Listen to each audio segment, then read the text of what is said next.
Hello बच्चों, तो आज की क्लास में हम पढ़ेंगे लिक्विड सॉल्यूशन। तो what are liquid solution? Liquid solutions are homogeneous mixture. Now what are homogeneous mixture?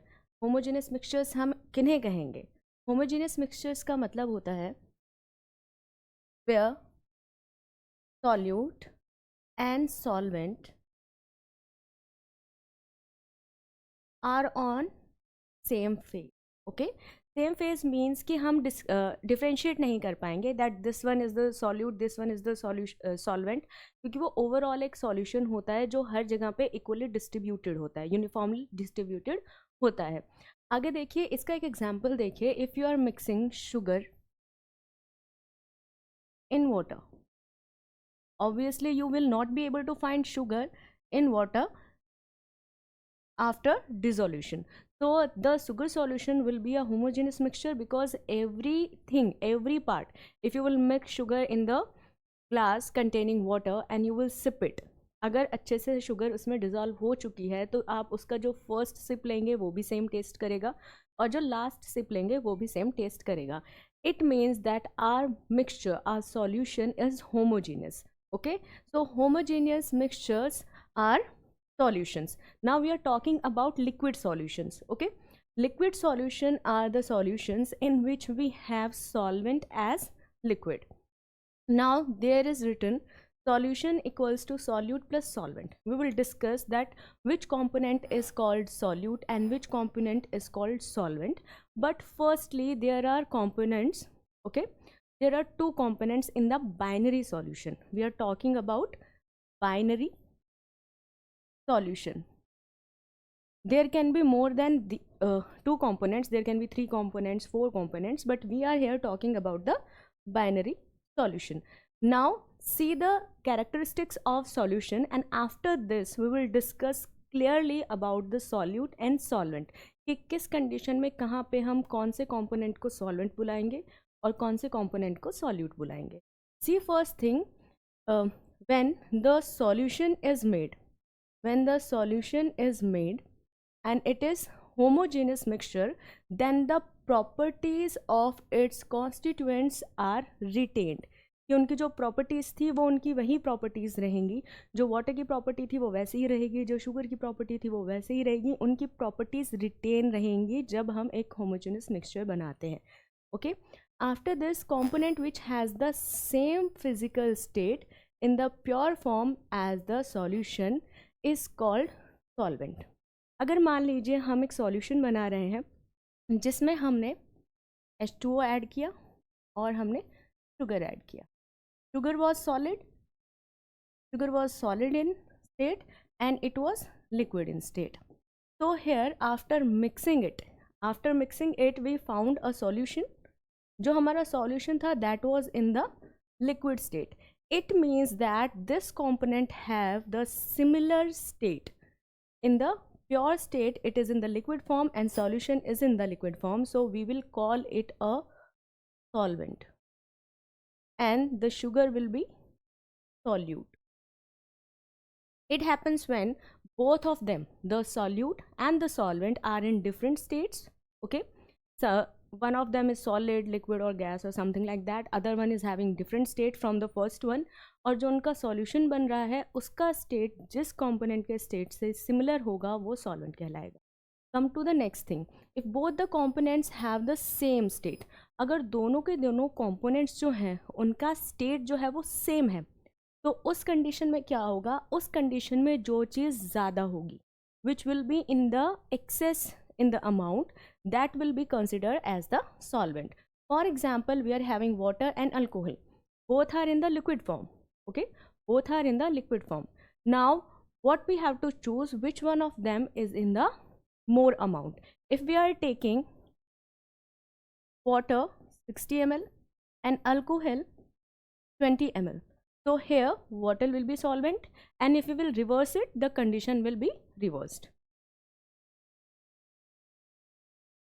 Now come to this type of solution. There are two type of solution on the basis of solute dissolved. Okay, the amount of solute if dissolved is very less as compared to the amount of solvent. The solution will be called dilute solution. Okay, see here, अगर आपका जो solution है उसमें आपका जो amount है solute का, that is relatively very very less. Okay, let us suppose we are having a container filled up to this level of water and I am adding 0.002 gram of sugar. It will be a dilute solution. Why it is dilute? Because it is very very less in amount as compared to the solvent. Now coming to the next, concentrated solutions, a solution in which relatively a large amount of solute is dissolved. अगर हमने बहुत large amount means comparable amount, अगर हमने इतना solution लिया है और इसमें मैंने 20 grams ओके या फिर 30 ग्राम्स मैंने शुगर मिलाया है और वो इसके कंपैरिजन में ठीक अमाउंट है, it is not very very less, it is in a large amount. Okay, तो रिलेटिवली लार्ज अमाउंट अगर होगा then the solution will be concentrated solution. अगर आपकी जो क्वांटिटी है सॉल्यूट की वो बहुत कम होगी, it is very less in amount, तो आपका जो सॉल्यूशन होगा that will be dilute solution. Now coming to the terms which we use to express the concentration. Okay, we use many terms for expressing concentration of a solution. अगर हमारे पास solution है उसको हम बहुत तरीके से उसकी concentration को बता सकते हैं. तो there are many terms. First is mass percentage, next is volume percentage, third is mass by volume percentage, fourth is parts per million, then mole fraction, then molarity and then molality. We leastly we use this thing, ये बहुत कम हम use करते हैं, बहुत ही कम situations में हमें इसे use करना होता है, बाकी जो है उनको हम देखते हैं. Yes, coming to the first term, mass percentage. So what is mass percentage? If we are taking a solution, okay, this solution obviously we are talking about the binary solution, क्योंकि हम बाइनरी सॉल्यूशन की बात कर रहे हैं. It is having solvent plus solute. Okay, now coming to the formula, mass percentage means mass of the component in the solution and total mass of the solution. Okay, let us suppose we are having two components, we are having solute A plus solvent B. Okay, it is 20 gram and it is 80 gram. Okay, we have to find out कि इनका जो mass by mass percentage है वो कितना है. For component A, if we have to find out the mass by mass percentage of component A, then what we will do, we will write the amount of component A present plus total amount of the components in the solution. Okay, the total mass will be this, and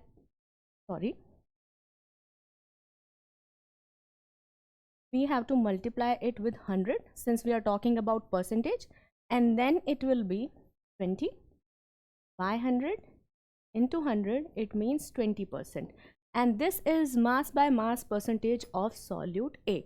And if we have to find it out for solvent B, we can find it out by two ways. Okay, first we can calculate like this. If you want to calculate, you can calculate for B like this. It is 80 gram, it is 80 gram, 100 gram, the total mass of the solution into 100, and it will come out as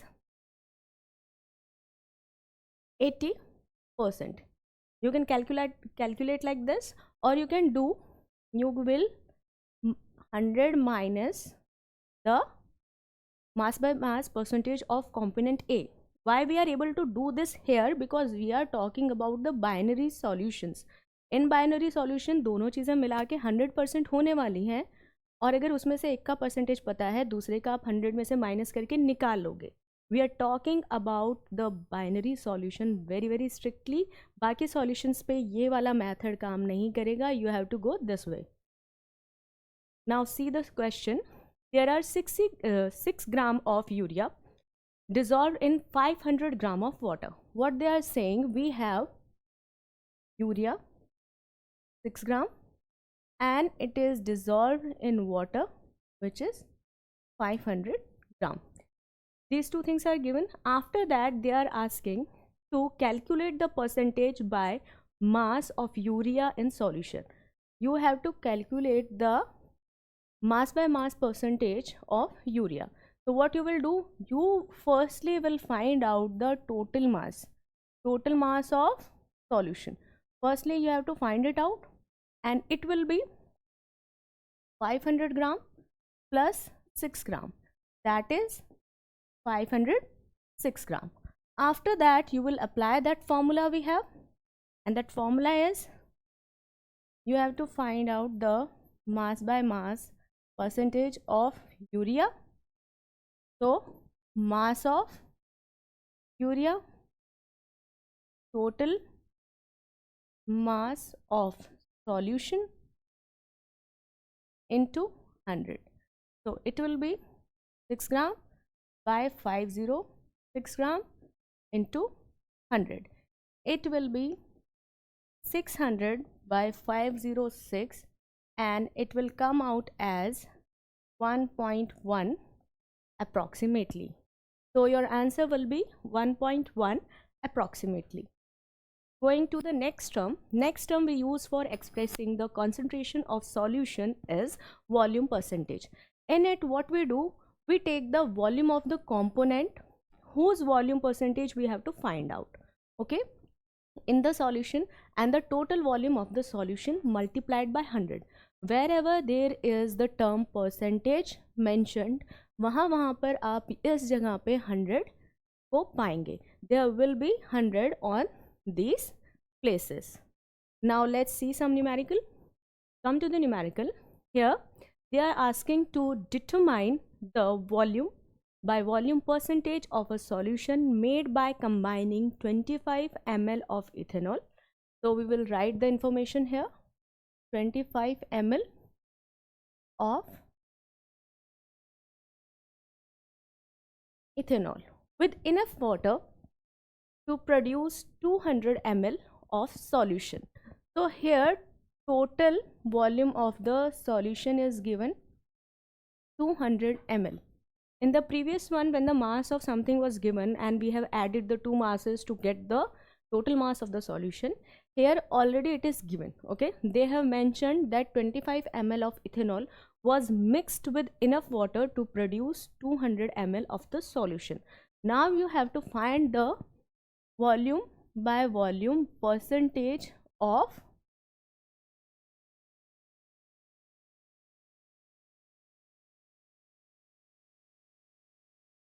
ethanol solution, okay. You have to find the volume by volume percentage of the solution.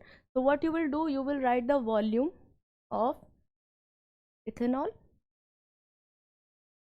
into 100 by volume of solution. So it will be 25 ml by 200 ml multiplied to 100. Now you will see it, it will be 25 by 2, that is 12.5. It will be 12.5. So this is how you can find volume by volume percentage.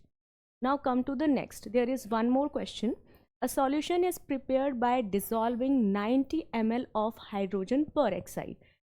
Here we have 90 ml of hydrogen peroxide, okay, and the solution was made by dissolving this amount of H2O2 in 3000 ml of solution, in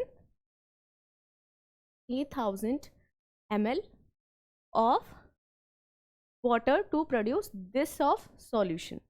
ये हमारा total amount है जिसमें हमने इसको इतने water के साथ में रिएक्ट करा दिया कि इतना अपना सॉल्यूशन बन गया है. Now find volume by volume percentage for hydrogen peroxide. Now what you have to do here, firstly check यहाँ पे ये जो 90 ml है, it is also in ml and it is also in ml. So you can directly put these things in the formula. Here you will write 90 by 3000 multiplied by 100. Now you will cut all the zeros and you will find 9 by 3. It means 3%. So volume by volume percentage of H2O2 in this solution is 3%. I hope you understood. Now come to the next term which is required for the expression of the concentration in the numericals. Here it is given that mass by volume percentage. Here you have to understand that mass of the component we have to take and total volume of the solution we have to take. Okay, since it is written here mass by volume, so what you have to do, you have to take mass of the component whose mass by volume percentage you want to determine, and after that below here you have to take the total volume of the solution and you have to multiply by 100. Why? Because we are asking here mass by volume percentage of that component, so this is how you are going to do it. Now see one numerical. Calculate the concentration in terms of mass by volume percentage of the solution containing 3 gram of potassium chloride. Here they have given 3 gram of potassium chloride, 3 gram of potassium chloride. After that they are saying that they have mixed it in the water to make a solution of 75 ml. 75 ml of potassium chloride solution बना दिया गया है. तो यहाँ पे जो solution है that is 75 ml in volume.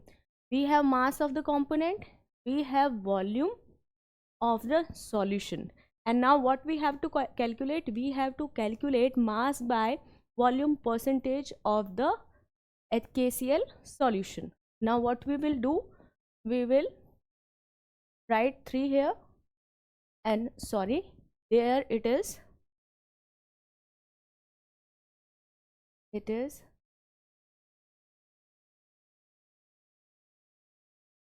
Here it is 75 ml of solution. Now write here 75, 100. Now when we will cut it, 4, 3, and it will be 4%. It means mass by volume percentage of KCl in KCl solution is 4%. Okay. Coming to the next expression which is used, that is mole fraction. This is one which is most oftenly used. Okay, first you must know that how to calculate the moles of a particular thing. अगर आपको कोई चीज़ दी गई है, ठीक है, अगर आपको 18 ग्राम H2O दिया गया है, ठीक है, और आपको उसके मोल्स कितने हैं निकालने हैं, तो आप क्या करोगे? It is a given weight, it is given mass और given weight. Okay, so moles equals to given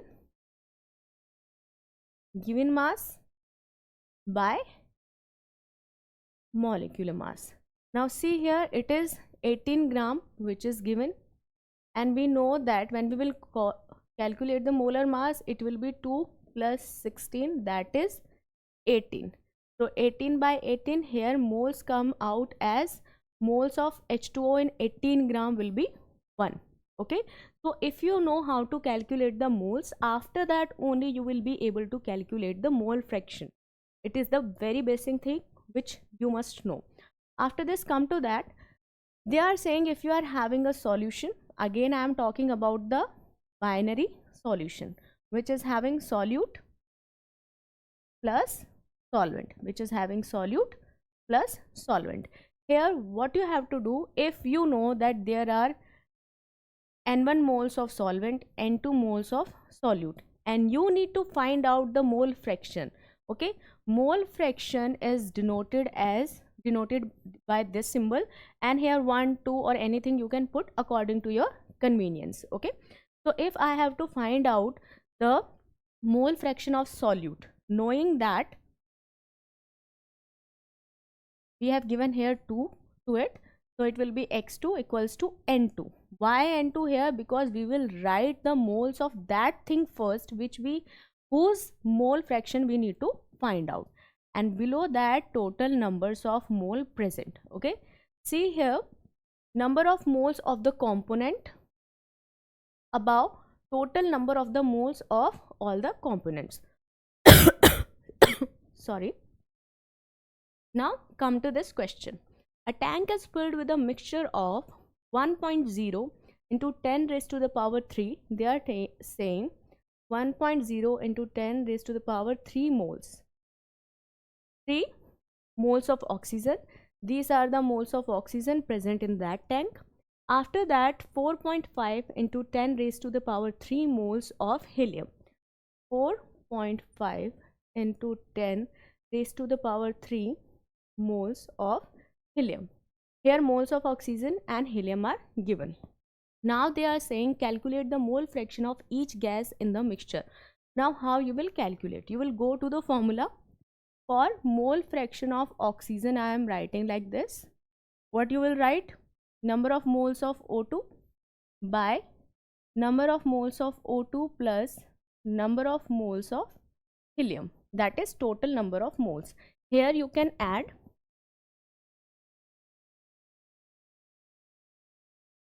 5.5 into 10 raised to the power 3 is the total number of moles present in the tank. So now here the number of moles of oxygen, total number of moles, they will cut each other, 1 by 55. Okay, and for helium it will be 4.5 into 10 raised to the power 3 by 5.5 into 10 raised to the power 3. These will cut each other and it will be 45 by 5.5. That will be 9 by 11. So that is the number of moles of that is the mole fraction for the oxygen, and that is the mole fraction for the helium. Okay, for the numbers of mole present in the given tank. Come to the next. Now see, mostly used terms are molarity and molality. They are different from each other in just a small aspect. Okay, molarity is denoted by capital M. Always remember that. If for a solution you need to find out molarity, you have to find out the number of moles of solute present in the given volume of solution, and that should be in liters. In case it is not in liters, we will convert that thing in the liter and then we will put the values here. Okay, and always remember that the volume of solution we are taking here and number of moles of solute are taking here. I hope you understood the terms solute and solvent. What solute and solvent in the previous slides, and you know when to call it a solution and when to call a particular component a solvent and a solute. Now come to a question. What is the number of moles of solute in 250 ml? They are saying they have 250 ml of a solution. It means they have given us the volume of the solution. Okay, and the solution is 0.4 m. Here m means 0.4 m molarity it is having. Okay, so now what we have to determine from here is the number of moles of solute. So let's come to the formula. Formula for molarity is number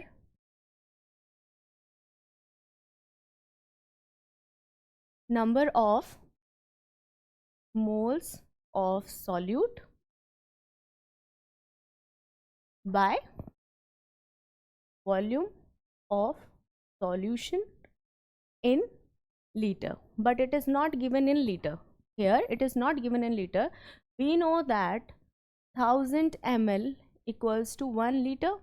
Okay, so 1 ml equals to 1 by 1000 liter, and from here 250 ml equals to 250 by 1000 liter. That's how we will convert it. Now here 0.4 molarity is given.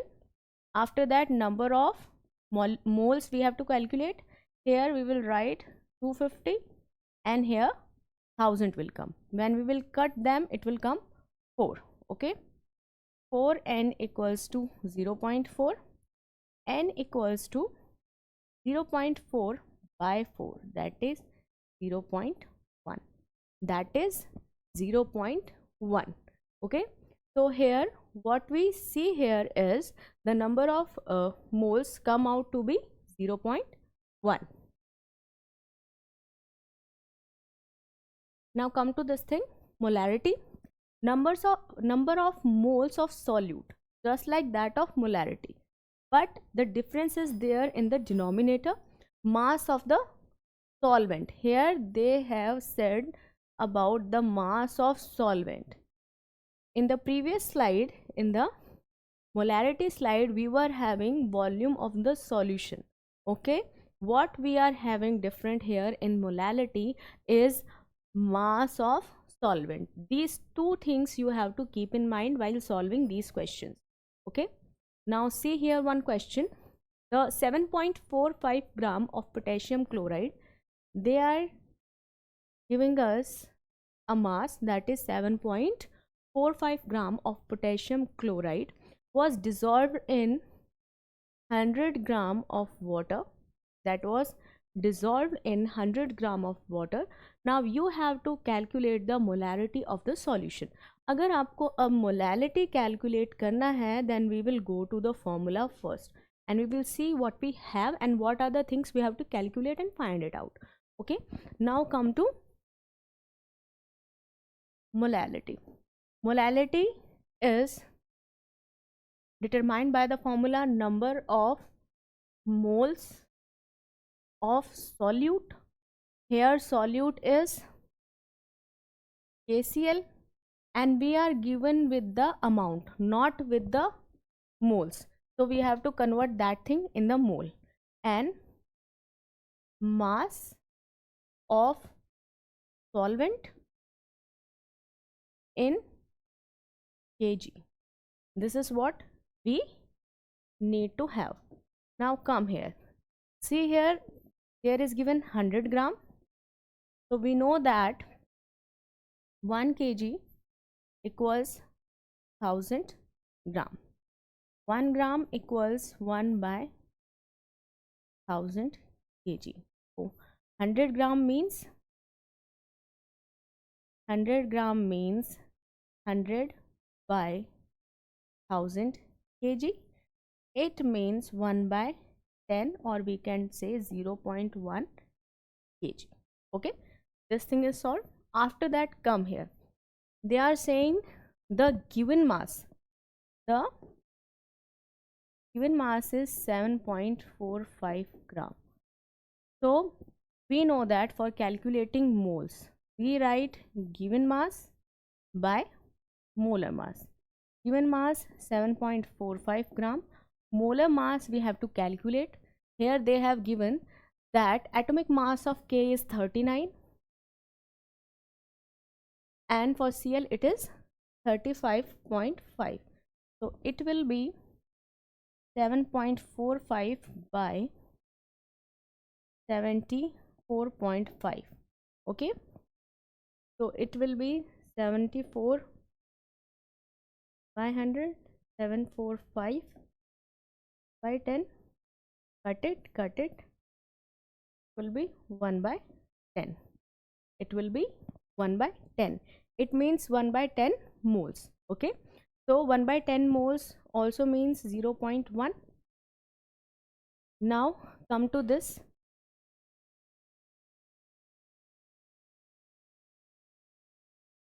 number of moles of solute, that is 0.1. These are the number of moles of solute. After that, what is the mass of solvent in kg? That is 0.1 kg. So the molality is 1. So the molality is 1. Okay, how it came? I think you understood. Number of moles of solute we have taken. For moles we will go like that, 1 by 10. Okay, here also 1 by 10, so it will be 1. Now come to the saturated solution. What are saturated solution? We have talked about the solution from the very starting. We are talking about the binary solution. Binary, see, binary, bi means 2. A solution which is having 2 components. These 2 components are solute and solvent. Okay, now here we are talking about saturated solution. So a saturated solution is a solution that contains the maximum amount of solute that can be dissolved under the conditions at which the solution exists. If we have some solvent, over here, we have a specific temperature and pressure. Okay, these are constant, these are not changing.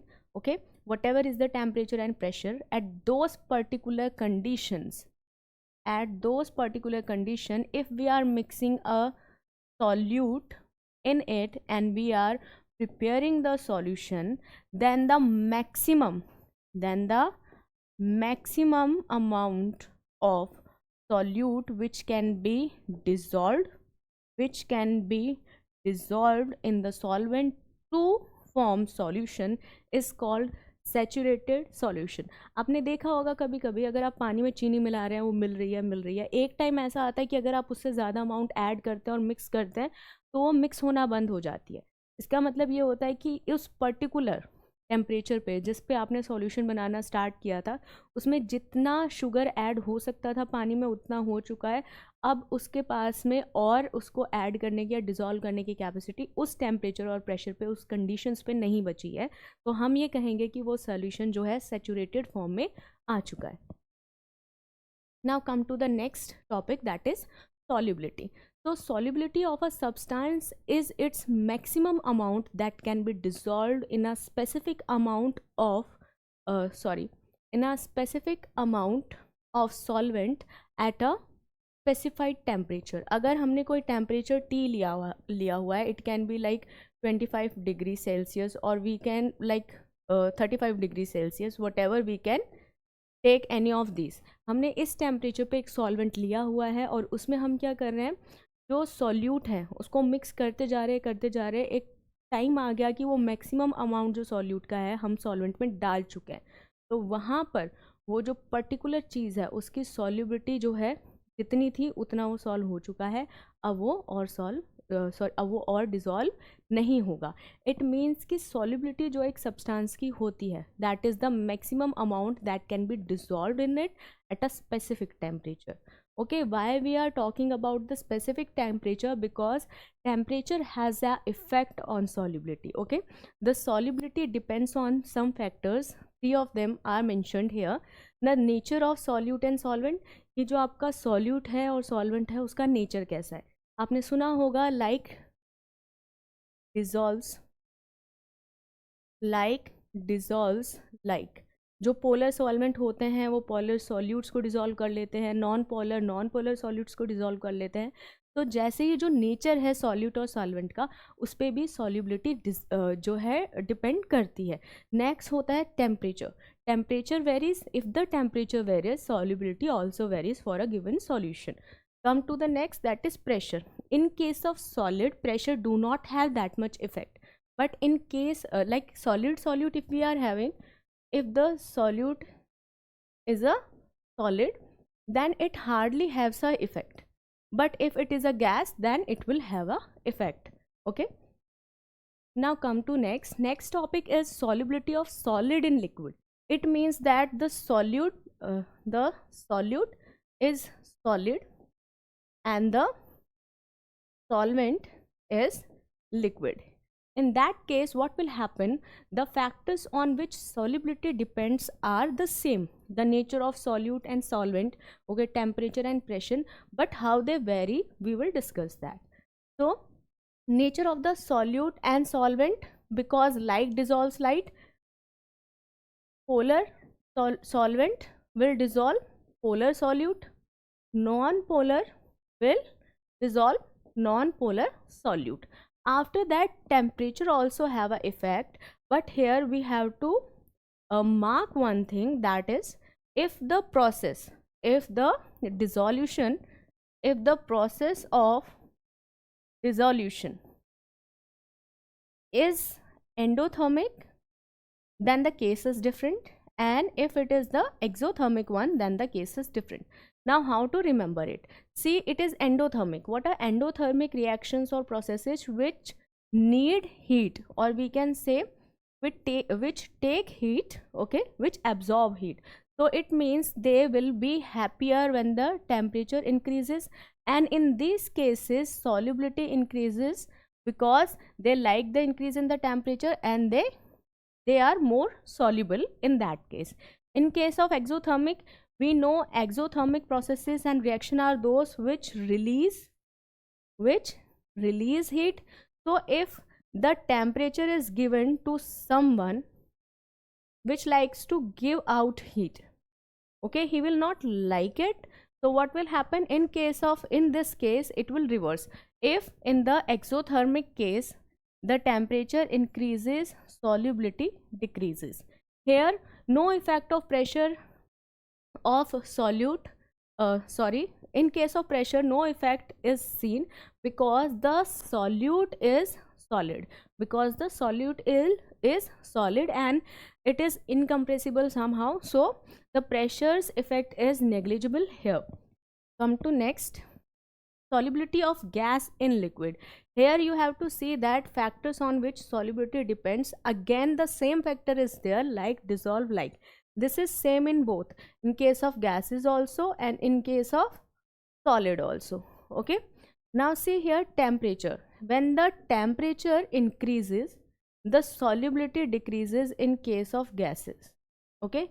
We can say that when the more temperature is increased, the gases start coming out of the solution, so the solubility decreases.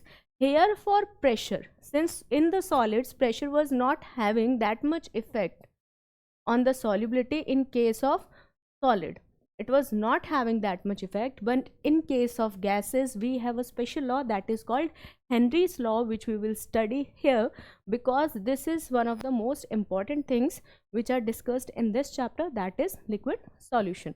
So what is Henry's law? Henry has given a law based on the solubility of the gases in liquid. We are talking about the solubility of gases, it means that is solute in liquid, that is your solvent, that is your solvent. Come here. So Henry's law states that the solubility of a gas in a liquid at a given temperature is directly proportional to its partial pressure at which it is dissolved in it. जिस partial pressure पे ये जो gas dissolve हुई है एक particular solvent में, उस partial pressure जो है, वो जो पार्शियल प्रेशर होगा उससे उस चीज़ की सॉल्युबिलिटी डायरेक्टली प्रोपोर्शनल होगी, ओके. The partial pressure of the gas in vapour phase, okay. यहाँ पर जो पार्शियल प्रेशर ऑफ गैस है वेपर फेज में, उसको हम P से डिनोट कर रहे हैं, is proportional to the mole fraction. Here we are taking mole fraction for the expression for the solubility, okay. In most of the cases mole fraction is taken, in some cases molarity is also taken. तो हम जो expressions हमने पढ़े हैं इतने सारे, उनमें से बहुत सारे एक्सप्रेशंस हैं जो कॉन्सेंट्रेशन को शो करने के लिए यूज़ किए जाते हैं, उनको हम सॉलिबिलिटी के लिए भी यूज़ कर सकते हैं, ठीक है. The partial pressure of the gas in vapour phase is proportional to the mole fraction. Here it denotes the solubility of the gas in the solution. So see here, the partial pressure of the gas is directly proportional to the mole fraction, okay. Here you can take any component. Since we are having two component, we can call the solvent component 1 and this thing component 2, Okay, if we are talking about any of these component, we will write them like this. We will writing them like this because the partial pressure of that particular component in the vapor phase is directly proportional to the mole fraction of that component in the solution. Okay, now here this proportionality sign is removed by keeping a constant kh here. Keeping a constant kh here, that is known as Henry's constant. That is known as Henry's constant. If we are using mole fraction here, if we are using mole fraction here, then we will see the units of kh. We will see the units of kh. See,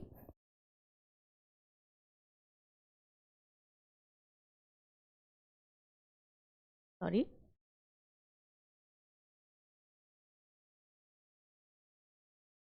see here, since we know that partial pressure is directly proportional to the mole fraction of the gas, after that we have written it like this. Mole fraction does not have any unit, because what is mole fraction? Okay, it is the ratio of the moles of a particular component to the total number of moles. Okay, so it do not have any unit, so these units, the unit of kh will be similar to the unit of pressure if we are taking here mole fraction. Okay, this is one way to show Henry's law. There are other ways also, we will study them later. Okay, one more thing we have to see here, that when the kh increases, solubility decreases, because these are like opposite to each other. Okay, ये चीज़ आपकी constant रहने वाली है, ठीक है, ये चीज़ constant रहने वाली है, ये इक्वल टू के इधर वाला और इधर वाला बराबर होना चाहिए, ये चीज़ कम ज़्यादा होगा और ये प्रोपोर्शनल है, ठीक है, तो इसका कम ज़्यादा होना हमारे सॉलिबिलिटी पे इफ़ेक्ट तो डालेगा ही। तो यहाँ पे ये चीज़ याद रखनी है हमें कि जो KH है वो अगर बढ़ेगा तो सॉलिबिलिटी घटेगी। Now come to the question. The value of KH is given. The KH is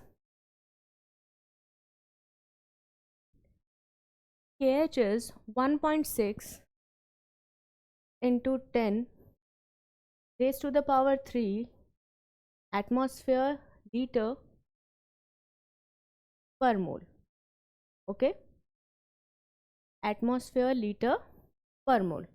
After that, they have given this value of KH for carbon dioxide at a temperature 293.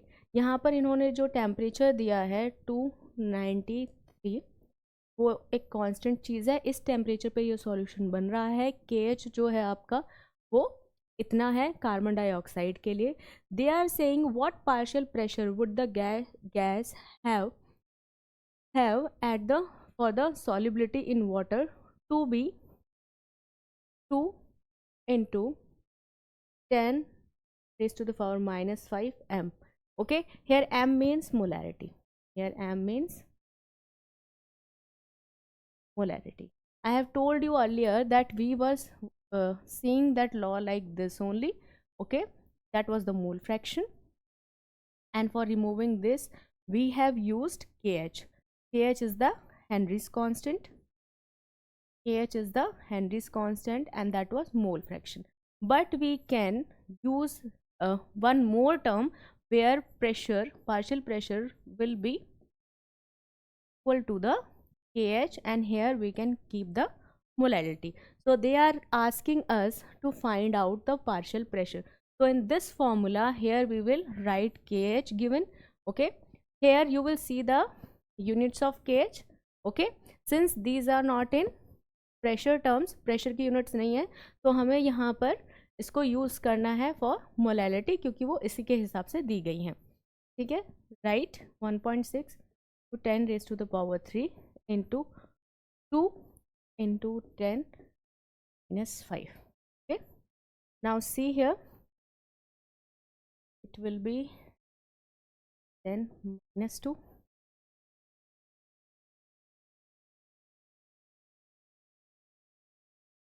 It will be 3.2, will be 3.2 into 10 raised to the power minus 2, and the unit will be atmosphere.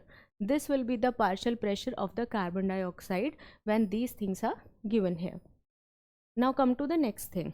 Whenever we are talking about the solution, we always talk about one very important thing, that is vapor pressure of a liquid solution. कि जो एक vapour जो हमें liquid solution दिया गया है उसका जो वेपर प्रेशर है वो क्या होगा, कैसा होगा, that we have to understood. Pressure exerted by vapor over the liquid surface at equilibrium. This thing you have to remember. What is vapor pressure? Vapor pressure is the pressure which is exerted by vapors over the liquid surface at equilibrium. आप यहाँ पे देख रहे हैं दो तीन चीज़ें आपको ध्यान देने वाली हैं जो हमें हमेशा याद रखनी है. That your the things should be in the equilibrium. It means that rate of evaporation and rate of condensation should be equal. Rate of evaporation and rate of condensation should be equal. Your system has to be in the equilibrium and the container is required to be closed. You can clearly see here the containers are closed. Okay. After that you can see for the equilibrium condition. This equilibrium condition means rate of evaporation of a particular liquid. Okay, since we are talking about the liquid solution, and liquid will be in a state where the evaporation and the condensation should be in the equal amount. We can say that their rate should be equal, or we can say that they should be in the equilibrium state. After that, after these two things, you will hear in this chapter again and again about volatile components. That what are volatile components? See, if there is a component, if the component is there that has its own vapor pressure, okay, who is capable to exert vapor pressure. Okay, we know what is vapor pressure. Vapor pressure is the pressure exerted by the vapors over the liquid surface at equilibrium condition. Okay, so if a component has its own vapor pressure and it is able to contribute to the vapor pressure of the solution, okay, if that thing is able to contribute to the vapor pressure above a solution in which it is dissolved, then we will call that component volatile. हम किस component को volatile बुलाएंगे? हम उस component को volatile बुलाएंगे जिसका खुद का अपना vapor pressure हो और वो जिस solution में add हो रहा है, वो जिस solution में dissolve हो रहा है, वो उस solution में के vapor pressure में he is able to contribute. Okay, he will be that thing will be able to contribute in the vapor pressure of the above the solution in which it is dissolved. Okay, you can see here you are able to see some molecules, or we can say atoms. These are volatile. Okay, these are volatile, and since these are volatile, they are able to contribute in the vapor pressure. Now some red ones which are non-volatile are also added. Now what happened if that was the surface of the solution and there were atoms or molecules or particles? Okay, they were able to contribute to the vapor pressure. Okay, vapor pressure above a solution in which they are dissolved. But when the non-volatile thing is added, what is happening there? They are occupying some space and they are not adding up to the vapor pressure. So what will happen after adding a non-volatile component? The vapor pressure of the solution decreases. The vapor pressure of the solution decreases. Now come to the next law, that is Raoult's law. What he has stated that for any solution, the partial vapor pressure of each volatile component, what he is saying, each component which is volatile, it can be there that solute, it can be the case where solute is also volatile and solvent is also volatile. It can be the case, or it can be the case when one of these is not volatile. So if there is a case that there is a component which is volatile in nature, then what will happen for such a solution? The partial pressure of each volatile component in the solution is directly proportional to its mole fraction. Okay, he is also saying that in that case, if the component is volatile, then the partial pressure of each volatile component in the solution is directly proportional to the mole fraction. Here this thing is denoting the mole fraction, and this thing P is denoting the partial vapor pressure. Okay, partial vapor pressure. Now see here, for removing the proportionality sign, they have kept P naught. P naught means the vapor pressure of the component, vapor pressure of the component in its pure state, in its pure state. P naught means the vapor pressure of the volatile component in the pure state, whose partial vapor pressure we are calculating here. Okay, for a volatile solution containing solute and solvent both volatile in nature, if both the things are volatile, what will happen? The total vapor pressure, okay, the total vapor pressure, we can denote it by P, that will be equals to P1 plus P2, and here P1 will be equal to P01 multiplied by the mole fraction of 1, P2 partial vapor pressure of component 2 equals to vapor pressure of the volatile component 2 in its pure state and the mole fraction, and you will write it as P equals to P01 x1 plus P02 x2. This is something which we call Raoult's law. And if any of the component is not volatile, अगर इनमें से कोई भी component volatile नहीं है, then we will let us suppose that the component 1 is not volatile. So what will happen?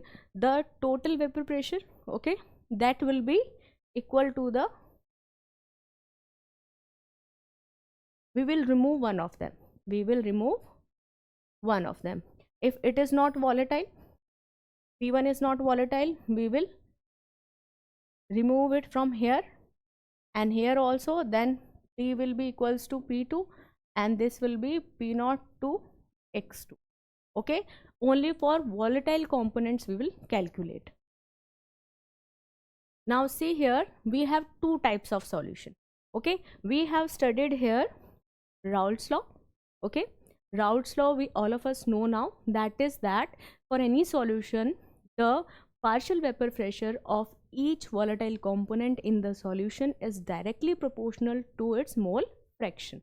Okay, now come here, the two solution based on the Raoult's law. Okay, the ideal solution are the solution that obeys Raoult's law over the entire range of concentration. Whatever the range of concentration they have, for that entire range of concentration, if they are obeying Raoult's law, then the solution are called ideal solution. The enthalpy of mixing of pure components to form solution is 0. It means that if you have component A, and component B, you have mixed them and you have formed the solution, so here there will be no net release or absorption of heat. This is what they are saying, the enthalpy of mixing will be 0, that is delta H mix will be equals to 0 for ideal solution. Come to the second point, the volume of mixing of pure components to form solution is 0. If you are having solute A plus solvent B and you are making solution, let us suppose it is 10 liter, then their solution should be 20 liter. It means that the delta V mix will be equals to 0 for ideal solution. So here we know the two properties of ideal solution, leaving behind those depending on those Raoult's law. Okay, that it will obey the Raoult's law for the entire range, that we know. Except this, we also know here that delta H mix will be equals to 0 and delta V mix will be equals to 0 for ideal solutions. Now for non-ideal solution, they will be opposite to this ideal solutions. Okay, solutions that do not obey, that do not follow Raoult's law over the entire range of concentration, these are called non-ideal solution. Here delta H mix will not be equal to 0 and delta V mix will not be equal to 0. So these are the 2-3 things we have to keep in mind while dealing with the ideal solution and non-ideal solution. Now coming to one of the questions, the vapor pressure of two liquids P and Q are 80 and 60 torr. We have two components in a solution. Okay, for P and Q, the vapor pressure of two liquids P and Q are 80 torr and 60 torr respectively.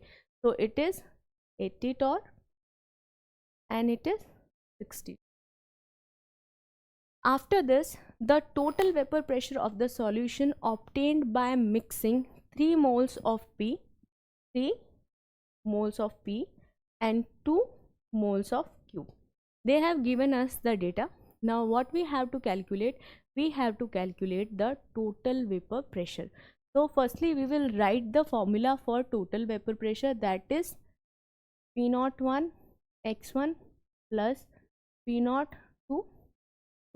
Okay, what here P01 is given, P02 is given, but here moles of 1 and moles of 2 are given. We have to find out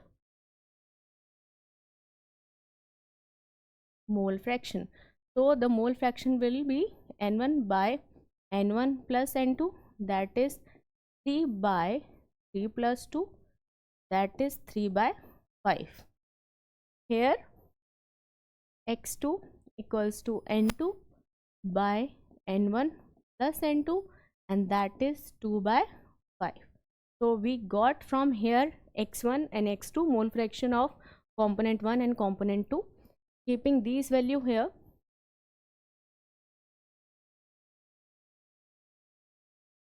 P01 is 80 torr.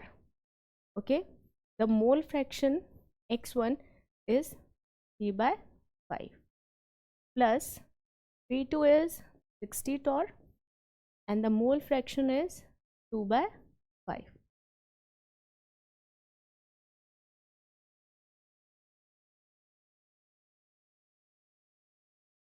Plus 12